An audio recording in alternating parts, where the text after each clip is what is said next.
इस वीडियो में हम लोग बनाने वाले हैं एक C program to calculate body mass index. तो बॉडी मास इंडेक्स यानी कि बीएमआई जो होता है उसका फॉर्मूला इसके लिए आपको पहले से पता होना चाहिए, जो कि होता है weight in KG divided by square of height in metres. यानी कि पर्सन का जो आपको वेट है केजी किलोग्राम्स में वो इनपुट लेना है और उसको डिवाइड कर देना है square of height in metres. तो अब बॉडी मास इंडेक्स प्रोग्राम बनाने के लिए मैंने यहाँ पे एक नई फाइल बनाई है जिसको मैंने BMI कैलकुलेटर डॉट सी नाम से स्टोर कर लिया है। तो अब ये जो BMI कैलकुलेटर डॉट सी है, अब इसमें यहाँ पे मैंने हेडिंग दे दिया है, प्रोग्राम का नाम है जो कि वो मैंने कमेंटेड फॉर्म में लिखा है जो कि एग्जीक्यूट नहीं होगा। तो यहाँ पे प्रोग्राम में सबसे पहले आपको इनपुट लेना होगा। तो इनपुट लेने के लिए हम यहाँ पे एक डायरेक्टिव को यूज़ करने वाले हैं जो कि है हैशटैग इंक्लूड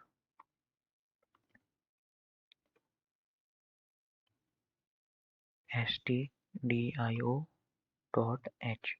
इसके बाद आप इजीली printf फंक्शन और scanf फंक्शन की मदद से कुछ भी चीज़ स्क्रीन पर डिस्प्ले करा सकते हैं या इनपुट भी ले सकते हैं यूज़र से, जिससे आप प्रोग्राम को बहुत इजीली सॉल्व कर सकते हैं।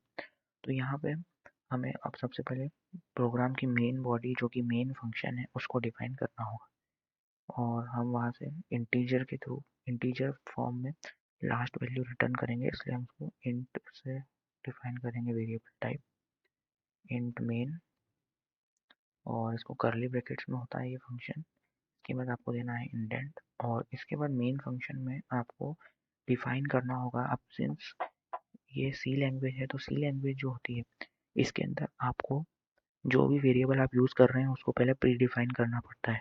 तो यहाँ पे आपको इनपुट लेना पड़ेगा वेट इन केजी और हाइट इन मीटर्स।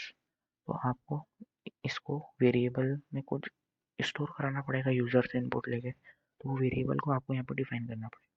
तो सिंस वो डेसिमल में हो सकता है इसलिए हम उसको फ्लोट वेरिएबल टाइप जो होगा हम उसको फ्लोट दे रहे हैं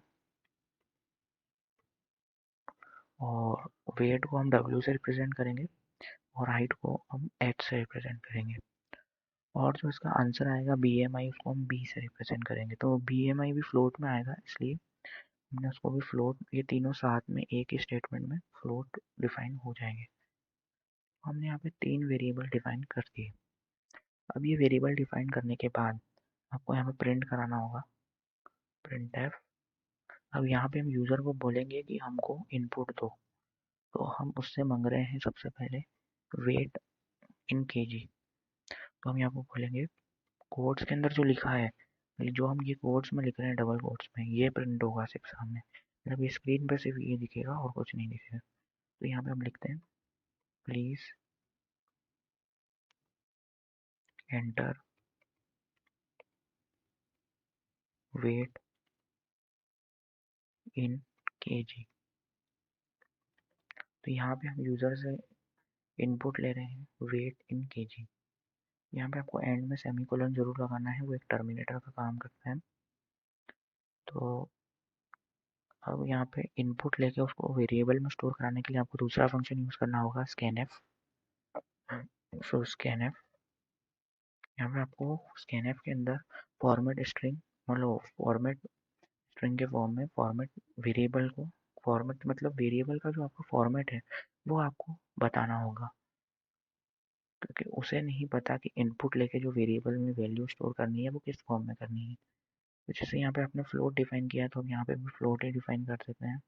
परसेंट एफ, यहाँ पे आपको परसेंट एफ लिखना है, जो भी वेरिएबल फॉर्मेट है। जैसे कि फ्लोट के लिए एफ यूज़ किया जाता है, इंटीजर के लिए डी यूज़ किया जाता है। तो यहाँ पे फ्लोट है तो परसेंट एफ, अगर इंटीजर होता तो परसेंट डी लिखते।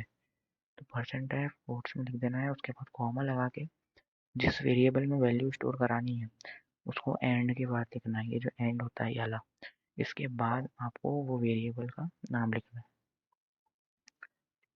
तो आपको W में करानी है, वेट आप इनपुट ले रहे हैं यूज़र से तो आपको W जो आपने वेरिएबल डिफाइन किया है जो कि फ्लोट टाइप का है उसके अंदर आपको इसकी वैल्यू स्टोर करानी है। इसके बाद आपको सेमीकोलन लगाना है। तो अब ये वैल्यू इनपुट होके इसमें W के अंदर स्टोर हो जाएगी। अब वेट तो आपके पास स्टोर हो गया, अब इसके बाद आपको हाइट लग रही है तो आपको सिमिलरली सेम वही काम करना है। अब आप क्या करेंगे कि अब आप लिखेंगे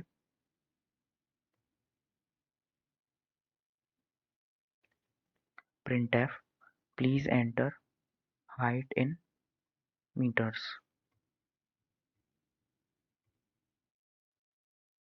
ठीक है, अब यहाँ से आप मीटर्स के अंदर हाइट इनपुट लेंगे यूजर से, तो और यहाँ पे सेमीकोलन लगा के इसको क्लोज कर देंगे। तो अब इसको भी आपको स्कैनएफ करके वेरिएबल में स्टोर कराना पड़ेगा। तो स्कैनएफ में आपको फॉर्मेट स्ट्रिंग बताना पड़ेगा %f, क्योंकि आपने फ्लोट में लिया है सब कुछ। उसके बाद आपको कॉमा लगा के जिस वेरिएबल में स्टोर कराना है उसको एंड के बाद लिखना है। तो एंड लगा के अब आपको एच में स्टोर कराना है हाइट इन मीटर्स, तो एच लिख देंगे और यहाँ पे सेमीकोलन लगा के इसको क्लोज कर देंगे।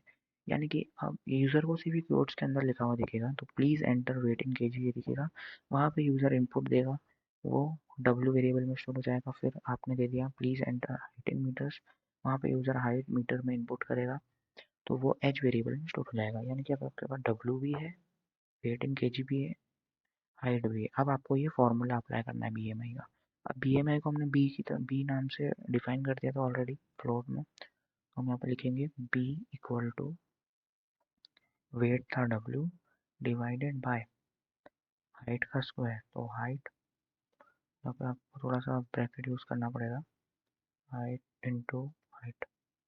ठीक है, तो ये हो गया। इसके बाद सेमीकोलन लगा दीजिए। तो ये जो फॉर्मूला आपने दिया, ये बी एम आई यहाँ पे कैलकुलेट होगा, ये इन वैल्यूज़ का यूज़ करके जो इनपुट हो रही है, और वो बी में स्टोर हो जाएगा। तो ये जो बी वेरिएबल है इसके अंदर आपके बी एम आई की फाइनल वैल्यू स्टोर होगी, जो कि आपको अब स्क्रीन पे प्रिंट करनी है, अभी वो दिखेगी नहीं। तो अब वो प्रिंट करने के लिए फिर से आपको प्रिंटफ फंक्शन यूज़ करना है, प्रिंटफ। अब आपको कोट्स में लिख देना है the body mass index is, body mass index is. और अब यहाँ पे जब भी आपको फाइनल आउटपुट देना होता है ना, जब स्क्रीन पे कुछ डिस्प्ले कराना होता है विद सम ऑपरेशन, यानी कि कोई वेरिएबल की वैल्यू डिस्प्ले करानी होती है, तो आपको किस फॉर्म, मतलब वो जो वेरिएबल है उसका टाइप क्या है, वैल्यू टाइप क्या है, वो भी यहाँ पे डिफाइन करना पड़ता है। तो जैसे आपने यहाँ पे स्कैनर में किया ना कि फ्लोट में था तो परसेंट टाइप लिखना पड़ा, यहाँ पे आपको आउटपुट भी फ्लोट में मिल रहा है, बॉडी मास इंडेक्स फ्लोट में निकलेगा, तो उसको भी आपको यहाँ पे परसेंट टाइप यहाँ पे इसमें डिफाइन करना होगा। तो यहाँ पे आप लिखेंगे %f और यहाँ पे कॉमा लगा के आपको लिख देना है बी। तो ये जो बी है, बी में जो बॉडी मास इंडेक्स है वो ऐसा प्रिंट होगा, the body mass index is, और यहाँ पे उसकी वैल्यू। यहाँ पे आपको सेमीकोलन लगाना है जो कि एक टर्मिनेटर का काम कर रहा है, और उसके बाद लिख देना है रिटर्न 0। अब यहाँ पे हम एक इंटीजर वैल्यू रिटर्न कर रहे हैं, इसलिए मैंने यहाँ पे इंट लिखा था मेन फंक्शन के पहले। तो यहाँ पे ये ब्रैकेट लगा के क्लोज कर देना है फंक्शन को। यहाँ पे ध्यान रखिए सेमीकोलन लगाना बिल्कुल मत भूलना, नहीं तो एरर आएगा। हर स्टेटमेंट जो इंडिविजुअल आप लिख रहे हैं उसके बाद एक सेमीकोलन जरूरी है। तो अब मैं इसको आपको प्रोग्राम को रन करके बताता हूँ। तो चलिए इसको रन करते हैं। तो अब देखिए ये मेरे से पूछ रहा है रन करने के बाद please enter weight in KG, जो ये लाइन थी पहले सीधे वो डिस्प्ले हो गई। अब केजी में मान लीजिए वेट है 45 केजीज, तो 45 केजीज डाला मैंने जैसे ही। अब मेरे से पूछ रहा है हाइट इन मीटर। अब मीटर्स में हाइट कितनी है, मीटर्स में हाइट मान लीजिए 145 मीटर्स या 1.7 मीटर्स मान लीजिए, ऐसा दे देते हैं। तो अब ये आ गया आपका बॉडी मास इंडेक्स, सीधे आपको कैलकुलेट करके बता देगा। वेट इन केजी हमने 45 केजी डाला, हाइट हमने डाला 1.7 मीटर्स, और सीधे बॉडी मास इंडेक्स आ गया 15.57। इसकी यूनिट जो होगी वो होगी केजी पर मीटर स्क्वायर। यूनिट अगर आपको यहाँ पे डिस्प्ले करवाना है तो आप यहाँ पे और कॉमा लगा के कोड्स में यूनिट का केजी मीटर स्क्वायर ऐसा लिख सकते हैं, तो वो जो कोड्स में होगा वो ऐसा इसके बाजू में प्रिंट हो जाएगा। तो इस टाइप से आप ये प्रोग्राम इजीली बना सकते हैं सबसे सिंपल वे में। दोस्तों अगर समझ आया हो तो प्लीज़ लाइक करना और सब्सक्राइब कर लेना। मिलते हैं अगले वीडियो में। Thank you.